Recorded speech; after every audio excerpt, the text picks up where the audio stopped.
Smug, greedy, well-fed white people have invented a language to conceal their sins. It's as simple as that. The CIA doesn't kill anybody anymore. They neutralize people. Or they depopulate the area. The government doesn't lie. It engages in disinformation. The Pentagon actually measures nuclear radiation in something they call sunshine units. Israeli murderers are called commandos. Arab commandos are called terrorists. Contra killers are called freedom fighters. Well, if crime fighters fight crime and firefighters fight fire, what do freedom fighters fight? They never mention that part of it to us, do they? Never mention that part of it.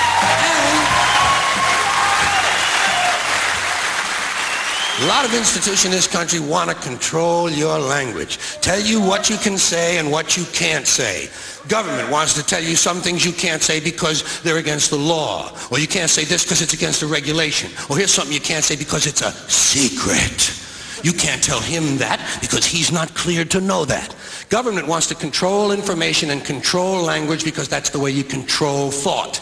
And basically that's the game they're in. Same with religion. Religion is nothing but mind control. Religion is just trying to control your mind, control your thoughts. So they're going to tell you some things you shouldn't say because they're sins. And besides telling you things you shouldn't say, religion's going to suggest to you some things you ought to be saying. Here's something you ought to say first thing when you wake up in the morning. Here's something you ought to say just before you go to sleep at night. Here's something we always say on the third Wednesday in April after the first full moon in spring at 4 o'clock when the bells ring. Religion is always suggesting things you ought to be saying. Same with political groups of all kinds. Political activists, anti-bias groups, special interest groups are going to suggest the correct political vocabulary, the way you ought to be saying things, and that's where the feminists come in. Now, as I said, I got nothing against the feminists. In fact, I happen to agree with most of the feminist philosophy I have read. I agree, for instance, that for the most part, men are vain, ignorant, greedy, brutal assholes who've just about ruined this planet, who've just about ruined this planet because they're afraid someone might have a bigger dick out there somewhere. Men are basically insecure about the size of their dicks, and so they go to war over it. You don't have to be a political scientist or a history major to see the bigger dick foreign policy theory at work. It goes something like this. What? They have bigger dicks? Bomb them. And of course the bombs and the bullets and the rockets are all shaped like dicks. I don't understand that part of it, but it is part of the equation. So I agree with that abstract, that males have pushed a technology that just about has this planet in a stranglehold. Mother Earth, raped again. Guess who? Hey, she was asking for it. I also happen to like it when feminists attack these fat-ass housewives who think there's nothing more to life than sitting home on the telephone, drinking coffee, watching TV, and pumping out a baby every 9 months.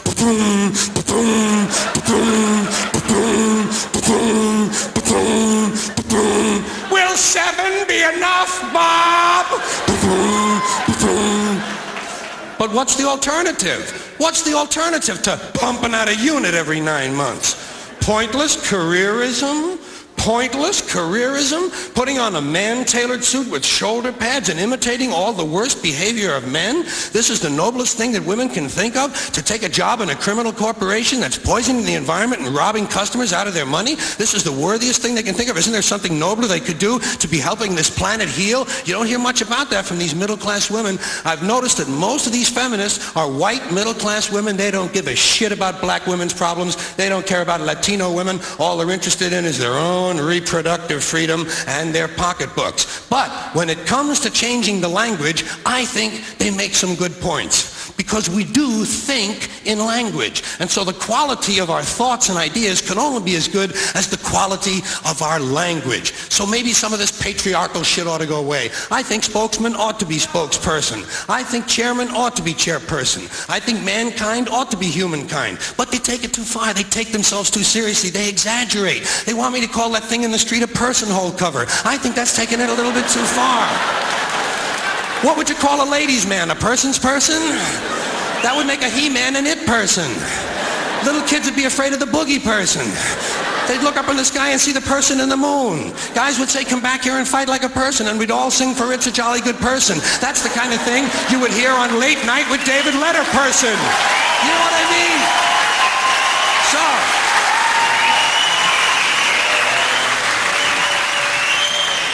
you can't be afraid of words that speak the truth, even if it's an unpleasant truth, like the fact that there's a bigot and a racist in every living room on every street corner in this country. I don't like words that hide the truth. I don't like words that conceal reality. I don't like euphemisms or euphemistic language. And American English is loaded with euphemisms because Americans have a lot of trouble dealing with reality. Americans have trouble facing the truth. So they invent a kind of a soft language to protect themselves from it. And it gets worse with every generation. For some reason, it just keeps getting worse. I'll give you an example of that. There's a condition in combat. Most people know about it. It's when a fighting person's nervous system has been stressed to its absolute peak and maximum, can't take any more input. The nervous system has either snapped or is about to snap. In the First World War, that condition was called shell shock.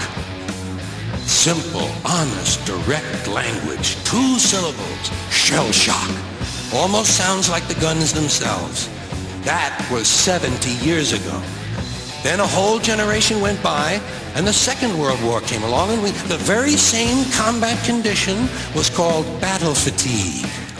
4 syllables now. Takes a little longer to say. Doesn't seem to hurt as much. Fatigue is a nicer word than shock. Shell shock. Battle fatigue. Then we had the war in Korea in 1950.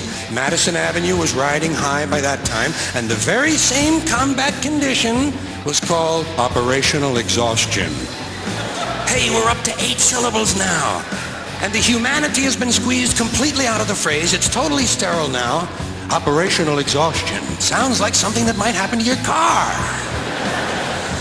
Then, of course, came the war in Vietnam, which has only been over for about 16 or 17 years. And thanks to the lies and deceit surrounding that war, I guess it's no surprise that the very same condition was called post-traumatic stress disorder. Still 8 syllables, but we've added a hyphen. And the pain is completely buried under jargon. Post-traumatic stress disorder. I'll bet you if we'd have still been calling it shell shock, some of those Vietnam veterans might have gotten the attention they needed at the time.